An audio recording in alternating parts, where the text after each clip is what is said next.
Hello guys and very warm welcome to the YouTube channel. आज का lecture हम देखने वाले हैं फाइनेंशियल अकाउंटिंग में। यस फ्रेंड्स, उसमें चैप्टर 5 आता है, that is capital and revenue, expenditure and receipt. हम इस चैप्टर को स्टार्ट करने वाले हैं आज की वीडियो में। तो चलिए स्टार्ट करते हैं। क्या है ये चैप्टर, ये देखते हैं। फर्स्ट ऑफ ऑल, ये चैप्टर का नाम से ये पता चल जाता है कि हम आज कैपिटल के बारे में पढ़ने वाले हैं, कैपिटल और रेवेन्यू। और ये जो चैप्टर है बहुत इम्पॉर्टेंट है, क्योंकि जो बच्चे 11th-12th में होते थे, या आप खुद देख सकते हो, तब आपको डिफ़िकल्ट लगता था कि आइडेंटिफाई कैसे करें कैपिटल एक्सपेंडिचर और रेवेन्यू एक्सपेंडिचर। तो इसलिए यहाँ आपको फुल्ली चैप्टर आया है, जिसमें आप इजीली आइडेंटिफाई कर सकते हो ये कैपिटल एक्सपेंडिचर है या रेवेन्यू एक्सपेंडिचर, या कैपिटल रिसिप्ट है या रेवेन्यू रिसिप्ट है। तो चलो स्टार्ट करते हैं। First of all, capital expenditure क्या होता है? ये ऐसा एक्सपेंडिचर है वो कैरी करता है फ्यूचर बेनिफिट्स को। जो प्रोवेबल फ्यूचर बेनिफिट्स है वो कैरी करता है, उसको कहते हैं कैपिटल एक्सपेंडिचर। ये कंट्रीब्यूट करता है रेवेन्यू अर्निंग कैपेसिटी में of a business over more than one accounting period. ये ज़्यादातर वन अकाउंटिंग पीरियड तक कंट्रीब्यूट करता है, वो भी एक रेवेन्यू अर्निंग कैपेसिटी को। नाउ यहाँ आप देखोगे तो expenditure is a investing activity.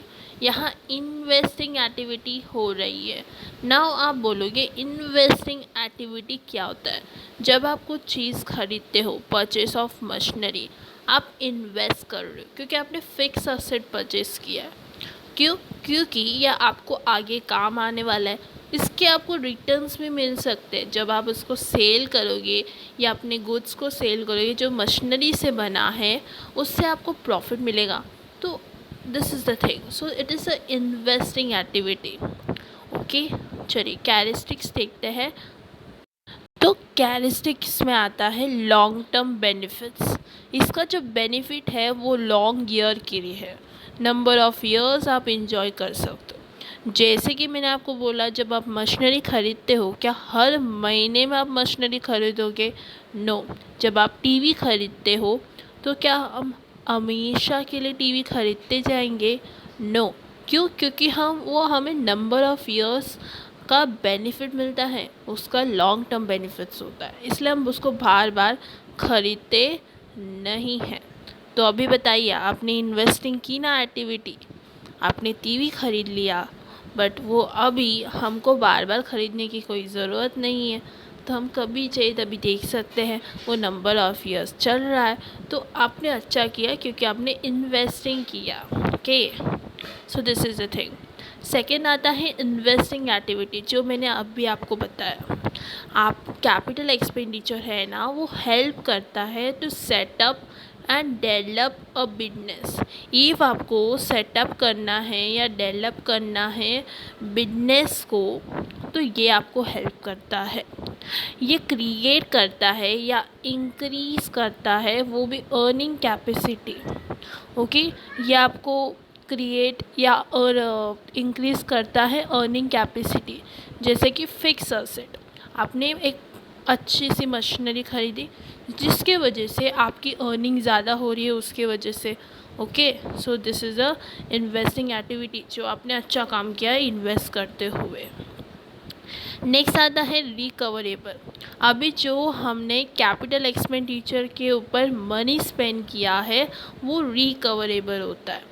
Okay, जो इनकम जनरेट होता है सेलिंग असेट्स में, वो पैसे वापस मिलते हैं। मतलब कि आपको ये मशीनरी नहीं चाहिए तो आप किसी और को सेल करोगे, उससे जो पैसे चाहिए तो ओके उससे कम मिलेंगे, क्योंकि डेप्रिसिएशन लगेगा इफ़ आपने यूज़ किया उसको 1 ईयर, 1 to 3 months। ओके, तो आपको पैसे मिलेंगे ना, तो रिकवरेबल है ना, recoverable. Okay, so this is the points, long term, investing, recoverable. आगे जाते हैं। नेक्स्ट आता है नॉन रिकरिंग। नाउ ये बार बार नहीं खरीदते, दैट इज़ नॉन रिकरिंग। ये हम बार बार काम नहीं करते, हमने एक बार किया उसका लॉन्ग टर्म फ़ायदा ले ले। Okay, it need not be encourage again and again. जैसे कि यहाँ बताया कि एक एग्जांपल दिया है, एक फर्म। ओके, एक फर्म है जिसने एक फ्लैट ख़रीदा। ओके, एक फर्म ने एक फ्लैट लिया, ये ख़रीदा नहीं, यहाँ लेंथ में लिया। फर्स्ट में उसने लेंथ में दिया, अभी लेंथ में लिया, अभी लेंथ को तो उसको हर महीने में पे करना पड़ेगा। इफ़ लेंथ के बदले में उसने ये बाय किया तो क्या उसको बार बार पे करने की ज़रूरत पड़ेगी? नो, ये आपको लॉन्ग टर्म बेनिफिट मिलेगा।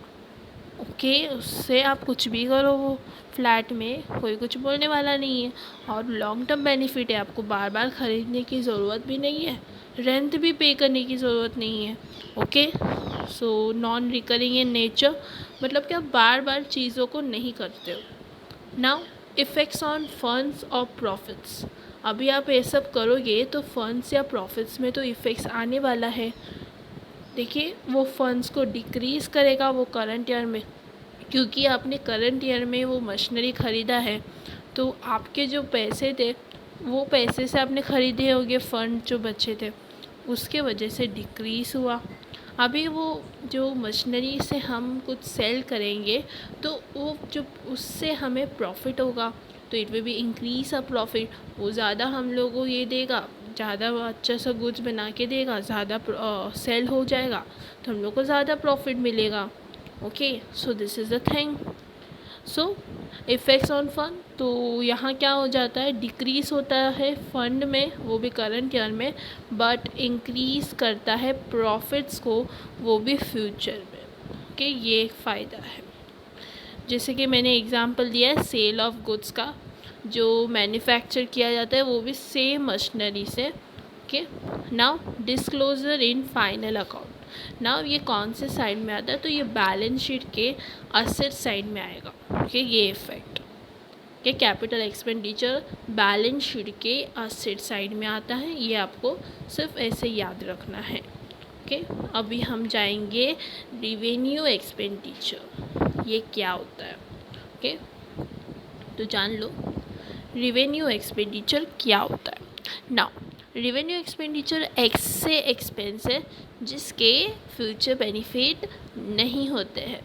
जैसे हम एक्सेप्ट करते हैं इसका फ्यूचर बेनिफिट मिले तो इतनी नहीं होती उसकी।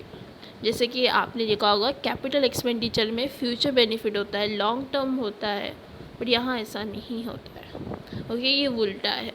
It is encourage to generate the revenue for particular accounting period. ये इंकर करता है, जनरेट करता है रेवेन्यू को, वो भी एक अकाउंटिंग पीरियड के लिए। नाउ इसके कैरेक्टरिस्टिक्स से आपको समझेगा ये क्या है। Okay, so first of all, first is business activity. ये हेल्प करता है बिजनेस को रन करना और अर्न करना इनकम को। यहाँ परचेस होता है, यहाँ सेल नहीं होता है। जब आप गुड्स को परचेस करते हो दैट इज़ बिजनेस एक्टिविटी, उससे आप क्या करते हो, अर्न करते हैं इनकम को, और ये हमें हेल्प करता है बिजनेस को रन करना। Okay, that is revenue. Another thing, maintain asset. ये हमें हेल्प करता है असेट को मेंटेन करना इन वर्किंग कंडीशन। जहाँ हम असेट्स के रिपेयरिंग करते हैं वो रेवेन्यू एक्सपेंडिचर में चले जाते हैं। क्यों? क्योंकि हम मेंटेन कर रहे हैं असेट्स को। नॉन रिकवरेबल, नॉन रिकवरी का मतलब होता है एक एक्सपर्ट कॉस्ट और रेवेन्यू लॉस।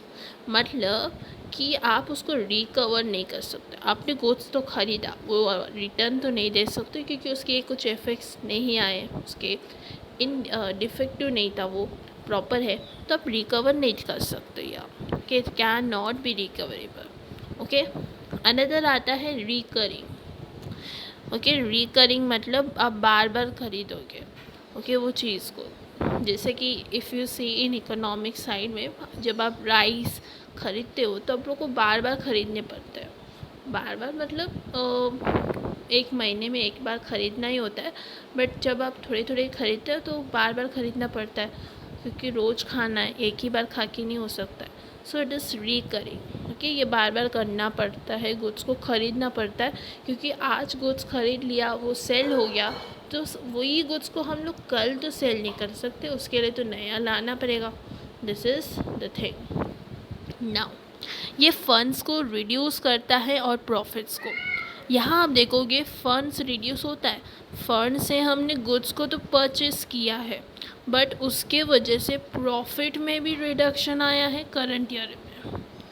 ओके, नाउ फिर it reduces the profit of concern. Okay, यहाँ प्रॉफिट ऑफ कंसर्न का रिडक्शन, कंसर्न के मतलब फर्म का प्रॉफिट रिड्यूस हो जाता है, क्योंकि पैसा बाहर जा रहा है और फंड अवेलेबल जो था उसमें से डिडक्ट हो गया है। Okay, that is what a revenue, yes, a revenue expenditure. चलो आगे जाते हैं। आगे हम एक्सरसाइज है जो मैं आपको स्क्रीनशॉट्स PDF भेज दूँगी नोट्स में, जो आप प्रैक्टिस कर सकते हो। Okay, let's see capital receipt. If time मिला तो मैं थोड़ा सा बताऊँगी कि उसमें क्या है क्वेश्चंस उसमें। Okay, now capital receipts. Capital receipt ऐसा है, ऐसा अमाउंट जो रिसीव किया जाता है फर्म से, okay, form in the course of its financing activity. Okay, ऐसा receipt which are not revenue in nature, वो रेवेन्यू नहीं होता है इन नेचर। ये डायरेक्टली हम क्रेडिट नहीं करते हैं प्रॉफिट एंड लॉस के अकाउंट से, इससे हम ऑब्टेन करते हैं मनी, पैसे को ऑब्टेन करते हैं, वो भी कैपिटल या लोन या सेल ऑफ असेट्स में। ओके, जो पैसा मिलता है वो कैपिटल से मिलता है, मतलब कैपिटल में ही मिलता है, या लोन से मिलता है, या सेल ऑफ असेट्स में मिलता है। It needs money to carry on its business activities. इसमें इनको पैसे की ज़रूरत पड़ेगी, क्योंकि उनको कैरी ऑन करना है बिजनेस एक्टिविटीज़ और इन्वेस्टमेंट एक्टिविटीज़ में। चलो मैं आपको कैरेक्टरिस्टिक्स बताऊंगी तो आपको समझ आ जाएगा। फाइनेंशियल एक्टिविटी, ये ऐसा रिसिप्ट है जो अराइज होता है, वो भी फाइनेंशियल एक्टिविटी। जब आप फाइनेंशियल एक्टिविटी करते हो तो ये रिसिप्ट अराइज होता है वहाँ। यहाँ क्या होता है, यहाँ हम प्रोवाइड करते हैं फंड्स को, क्यों? क्योंकि हमें एक्वायर करना है असेट को, सर्प्लस करना, फंड जो है वो रिसीव करना है, यूज टू मेक इन्वेस्टमेंट।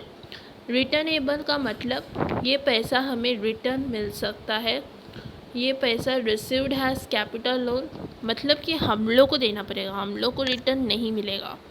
मतलब कैपिटल एक्सपेंडिचर में कैसे हम रिकवर कर सकते थे, यहाँ क्या होगा, जो पैसे हम लोग को मिला है वो ऐसे नहीं मिला है, वो मिला है हैज़ अ कैपिटल और लोन, तो वो हमें पेड बैक करना पड़ेगा, वापस उनको देना पड़ेगा।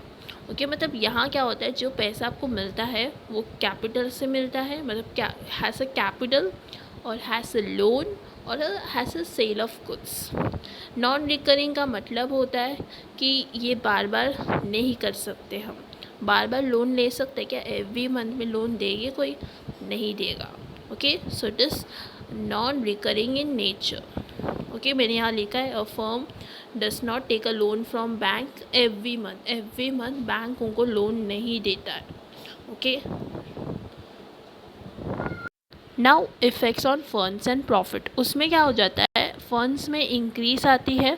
ओके, नाउ पैसा आया है फंड्स में, बिकॉज हमने लोन एंड कैपिटल वैसे लिया है, और पैसा आ जाता है बिजनेस में, बट प्रॉफिट को डिक्रीज़ कर सकता है, या फंड्स को डिक्रीज़ करता है फ्यूचर में हम लोग को वो जो लोन लिया है, जो कैपिटल लिया है, वो वापस देना पड़ेगा ना, पेड बैक करना पड़ेगा। नेक्स्ट आता है रेवेन्यू रिसिप्ट। इसका मतलब ऐसा रेवेन्यू जो अर्न किया गया है, वो भी पर्टिकुलर अकाउंटिंग ईयर में। ये ऐसा रिसिप्ट है जो हम कस्टमर से लेते हैं फॉर सेल ऑफ गुड्स और यूज़ ऑफ फंड्स। हमने उनको गुड्स सेल किया और use of funds. Now characteristics, business activity, ये एक बिजनेस एक्टिविटी है। यहाँ it is recorded has revenue receipt, जहाँ सेल ऑफ गुड्स होता है। यहाँ रिकरिंग मतलब बार बार करते हैं हम वो गुड्स को बार बार सेल करते हैं कि नहीं, कभी कभी एक रेगुलर बेसिस में भी सेल करते हैं। ये सब know, the same type of revenue is received again and again, जो रेवेन्यू का है वो बार बार हम लोग को मिलता है, वो भी रेगुलर बेसिस में। सेल ऑफ गुड्स का एग्जांपल ही ले लो। नेक्स्ट, नॉट रिटर्नेबल, ये हम रिटर्न नहीं कर सकते। It not be paid back, उनको जो गुड्स ख़रीदा है क्या हम उनको पैसा पेड बैक करेंगे? नो। ओके, कंसर्न ने गुड्स एंड सर्विसेज सप्लाई किया, जो हमें पैसा मिला, मतलब फर्म को पैसा मिला इसलिए उसने गुड्स और सर्विसेज को सप्लाई किया। नेक्स्ट आता है increase the funds and profit. Revenue funds और प्रॉफिट को दोनों को इंक्रीज़ करता है करंट ईयर में, और फंड अवेलेबल जो है कंसर्न के साथ वो इंक्रीज़ हो जाता है, क्योंकि पैसा आने वाला है, अंदर पैसा आने वाला है ना, हम लोग गुड्स सेल करेंगे तो पैसा आएगा और वो इंक्रीज़ करेगा income and profit of concern को। नाउ ये एक्सरसाइज है जो आप टेलीग्राम ग्रुप में ज्वाइन हो जाइए, मैं आपको लिंक डिस्क्रिप्शन में दे दूँगी। ओके, या प्लेलिस्ट में चेक कीजिए और नोट्स ले लीजिए और इसको प्रैक्टिस कीजिए। ओके, आज के लिए इतना ही, मिलते हैं नेक्स्ट वीडियो में। Thank you friends, bye, take care.